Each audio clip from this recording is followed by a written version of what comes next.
새 이지스 구축함 7,600톤 서해류 성룡함이 31일 해군에 인도된다. 세종대왕함 2007년, 율곡이염 2008년에 이어 세 번째 이지스함이다. 세 번째 이지스 구축함 서해류 성룡함 오늘 해군 인도 1000km 내 표적 1000개 추적 20개 동시 공격 능력. 해군은 이로써 해상기동부 내의 전략적 운용 능력이 한층 강화됐다고 설명했다.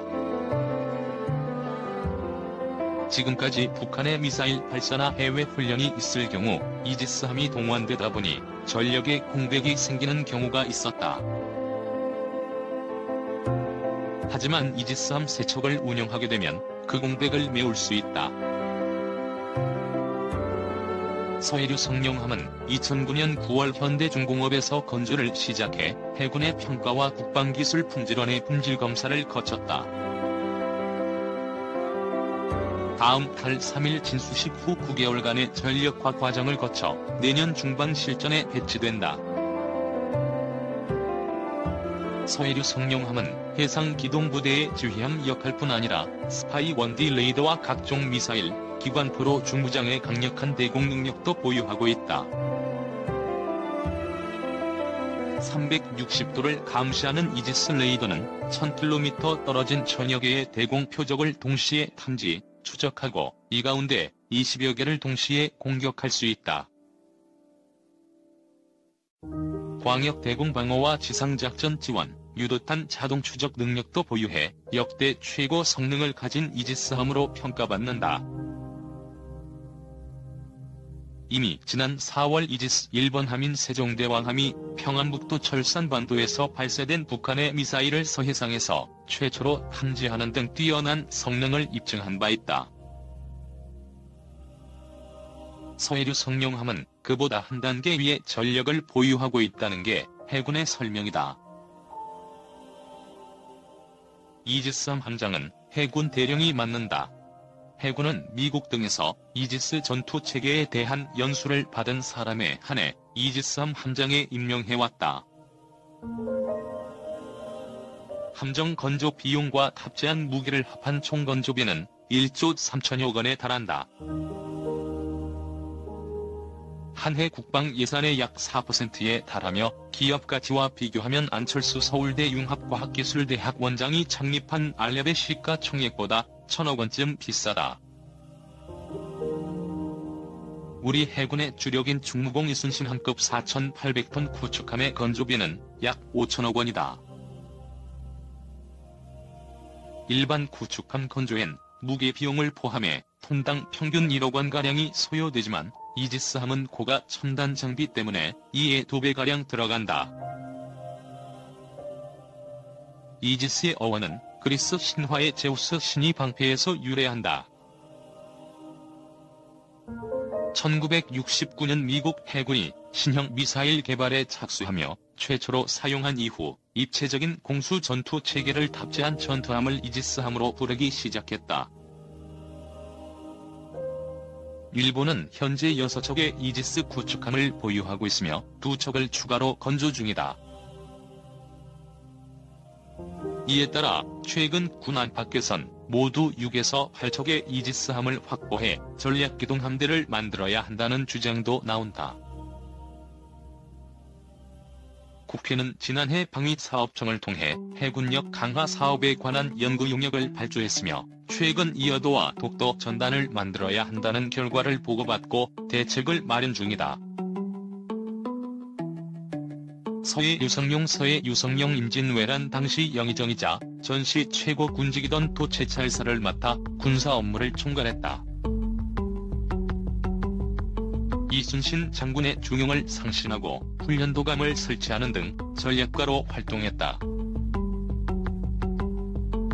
징비록에선 유비무한 정신으로 외세의 침략에 대비해야 한다고 주장했으며 전투형 군대의 필요성을 역설했다. 2.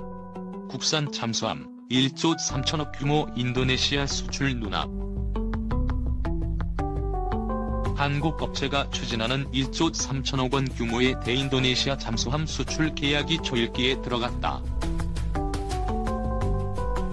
이 계약이 성사되면 한국은 8년 전 1차 사업과 후속 사업에서 연이어 수출에 성공하게 된다.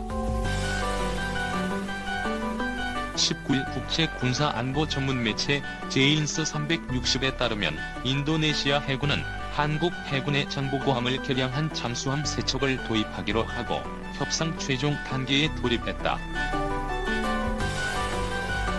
이번에 수주가 예상되는 잠수함은 한국 해군의 장보고함 1200톤급을 개량한 1400톤급 3척으로 총 계약 규모가 12억 달러 1조 3528억 원에 달한다.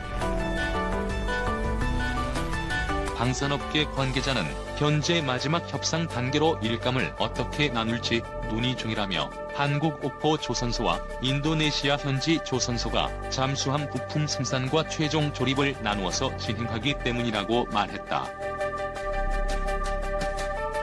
방산업계는 이 같은 협의에 별다른 이견이 없어 다음 달 안에 계약이 이루어질 것으로 기대하고 있다.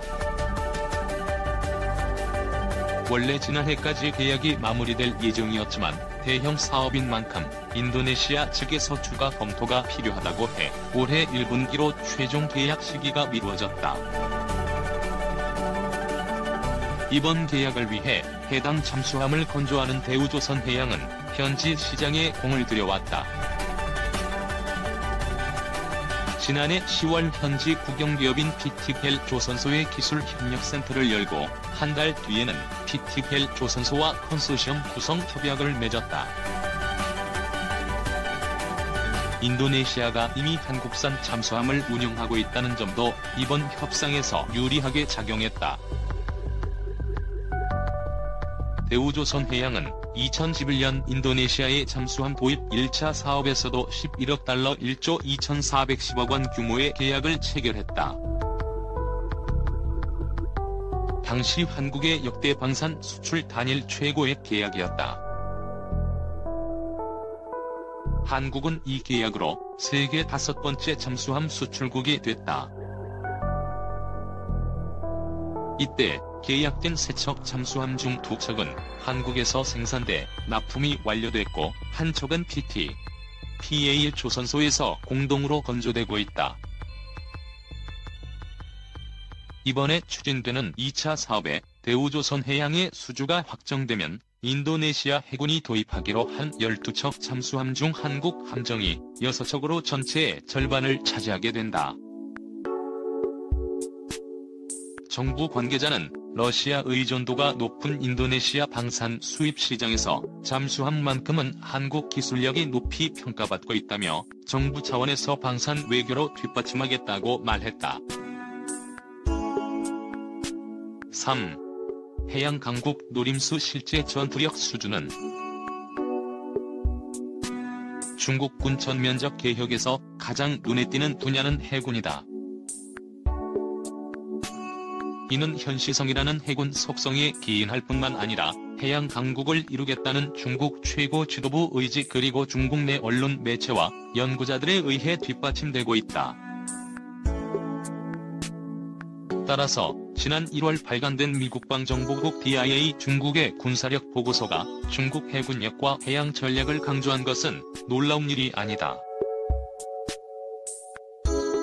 중국 최신 국방백서 2015년 5월 발간인 중국의 군사 전략은 중국 해군의 목표가 근해 방어, 원해 호위 근해 방어, 원해 호위임을 밝히고 있다.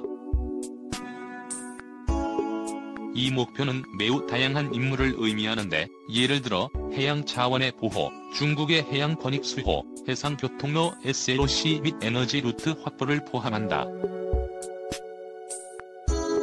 중국은 근해와 원해의 정의를 내놓지 않고 있는데 근해는 중국의 연안과 대만 그리고 동남중국 해를 포함하는 것으로 알려져 있다.